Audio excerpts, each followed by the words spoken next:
Perkenalkan, nama saya Yuni Puspitasari, NIM 1702-120684, jurusan Teologi Kristen kelas B semester 6, mata kuliah Pendidikan Agama Kristen dalam Gereja, dosen pengampu Ibu Prasetyawati MTH. Di sini saya akan mempresentasikan tugas saya dari bab 7, Pendidikan Agama Kristen pada zaman Reformasi Protestan. Yang pertama yang akan saya bahas adalah riwayat hidup Yohanes Calvin. Pemikiran Calvin tentang pendidikan, ia jarang sekali membahas atau menitikberatkan dogmatika, bukan pendidikan maupun pembinaan. Tetapi dengan mutu karyanya yang begitu tinggi, ia berhak digelari pengajar gereja. Calvin sejak umur 3 tahun ia ditinggal ibu kandungnya. Ibunya meninggal dan kemudian ayahnya menikah lagi. Semasa itu juga Calvin hidup dengan kepribadian yang disiplin dan serius karena ia dididik oleh ayahnya. Ia mendapat gelar doktor hukum di Universitas Orleans. Pada tahun 1536, ia menetap di Jenewa. Ketika ia dihentikan dalam perjalanannya ke Basel oleh bujukan pribadi dari William Farels, seorang reformator, ia menjadi pendeta di Starbucks dari tahun 1538 sampai tahun 1541. Lalu kembali ke Jenewa. Ia ditinggal di sana hingga kematiannya pada tahun 1564. Yohanes Calvin berniat menikah untuk menunjukkan sikap positifnya terhadap pernikahan daripada kehidupan selibat. Pada tahun 1539, ia menikah dengan Idelot de Bourse, janda seorang yang dulunya anggota Anabaptis di Starbucks. Idelot mempunyai seorang anak laki-laki dan perempuan dari almarhum suami sebelumnya. Namun, hanya anak perempuannya yang pindah bersamanya ke Jenewa. Pada tahun 1542, suami istri Calvin mendapatkan seorang anak laki-laki yang 2 minggu kemudian meninggal dunia. B. Dasar teologis pendidikan agama Kristen zaman Calvinis. Yang pertama itu kedaulatan Allah. Calvin menjelaskan Allah dinyatakan sebagai Allah yang berdaulat atas dunia, karena dialah yang menciptakan segala sesuatu yang ada, tidak ada kekurangan dalam diri Allah. Hal ini pun Calvin menjelaskan bahwa setiap manusia yang dipilih oleh Allah harus memiliki tanggung jawab terhadap hidupnya. Bulke pun menjelaskan perumpamaan bayi yang lahir tanpa apa-apa dengan dorongan alamiah hingga bertumbuh. Yang kedua, Allah sebagai firman Allah. Alkitab sebagai firman Allah. Sumber pengetahuan yang dimiliki Calvin bersumber dari Alkitab. Alkitab adalah firman Allah yang diucapkan demi kemajuan gereja secara rohania. Peranan Alkitab mutlak dalam kehidupan Calvin. Bukan keputusan gereja yang menyebabkan Alkitab diterima sebagai firman Allah.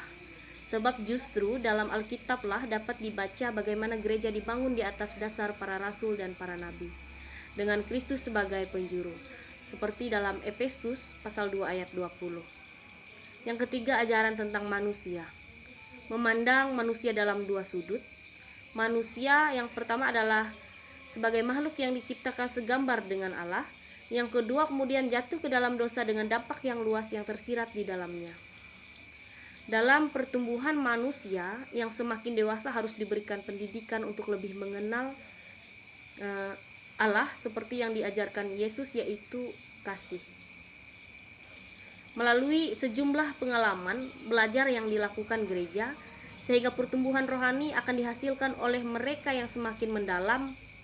Pertumbuhan ini menjadikan tindakan-tindakan kasih terhadap sesamanya. Yang keempat adalah ajaran gereja. Calvin mengajar bahwa cita-cita gereja yang selalu ada dalam proses pembaharuan kembali. Pandangan Calvin tentang gereja, Calvin ingin mengembalikan persekutuan Kristen kepada gereja semula. Pemahaman tentang gereja sangatlah okumenis. Calvin ingin berusaha mencari jalan untuk mempersatukan semua orang percaya kepada Kristus ke dalam satu persatuan yang esa. Yang kelima adalah ajaran tentang hubungan antara gereja dan negara. Calvin tidak dapat membayangkan negara yang terbagi menurut isi iman warganya. Setiap para pemimpin negara adalah manusia yang berdosa. Meskipun hubungan gereja dengan negara sangat erat, para pelayan diwajibkan menentukan isi firman dan siapa yang boleh menerima sakramen.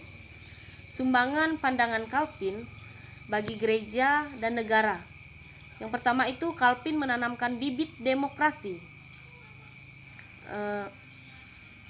Yang kedua, gagasan tentang kekuasaan terbatas yang dipegang raja. Mereka bertanggung jawab kepada Tuhan dan karena itu dapat dilepaskan tugasnya pula apabila mereka melanggar persyaratan panggilannya yang ditentukan Allah.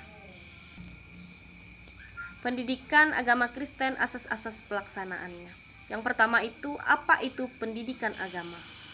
Menurut Bulke, Calvin memandang pendidikan agama Kristen adalah pemupukan akal. Pendidikan Kristen yang mendasar bahwa orang Kristen pada mulanya sudah dipilih oleh Allah, sehingga timbul pertanyaan bahwa mengapa perlu mendidik jika Allah sudah memilih orang-orang tertentu atau orang Kristen. Pandangan Calvin terhadap tujuan pendidikan dipandang melalui hidup Yesus yang sebagai seorang yang rajin berdoa dan beribadah. Calvin melihat diri Yesus yang hidup tanpa menginginkan seturut dengan kemauannya, melainkan demi keprihatinan Allah terhadap manusia. Yesus yang menjalankan tugasnya yang begitu berat, tetapi ia bertanggung jawab untuk melaksanakan tugasnya. Sehingga tujuan Calvin adalah setiap warga yang mawas diri terhadap kepentingan dirinya, sehingga ia melupakan bahwa dirinya bukan kepunyaannya sendiri, melainkan kepunyaan Allah. Pendidikan agama Kristen mempunyai tujuan untuk mendidik putra dan putri atau para putra-putri melalui gereja dan dilibatkan dalam penelaan Alkitab sebagaimana menurut Roh Kudus dan mengambil bagian dalam kebaktian dan dapat menjalankan tugas panggilannya sehari-hari. Yang ketiga, para pelajar. Calvin menggunakan contoh gereja purba, yaitu keperluan untuk mendidik anak laki-laki dan perempuan dalam ajaran iman. Jemaat kedua adalah anak muda. Mereka harus wajib menghadiri kebaktian minggu maupun hari-hari lainnya.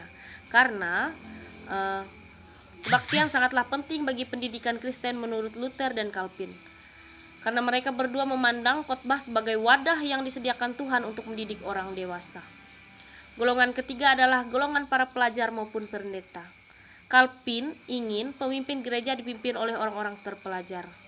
Mereka-merekalah yang mengerti akan Alkitab. Siapakah yang keempat, siapakah pendidik Kristen? Pengajaran berawal dari firman Allah yang tertulis dalam Alkitab. Karena dalam kehidupan di Alkitab terdapat pengalaman mengajar dan belajar. Allah mengajar melalui orang-orang yang menaklukkan dirinya kepada firman Allah. Menurut Calvin, pengajar dibagi menjadi dua, yaitu pendeta dan guru. Di Jenewa, Calvin menggabungkan jabatan tersebut, yaitu pendeta yang sebagai gembala jemaat dan ia juga mengajar sebagai guru dan melayani jemaat sebagai guru juga. Selain Allah dan pendeta sebagai pengajar, perlu juga orang lain diajar untuk dapat menjadi pengajar, sehingga didirikannya akademi di Jenewa. Sehingga keteraturan yang terjadi dalam pengajaran di gereja akan semakin kuat karena adanya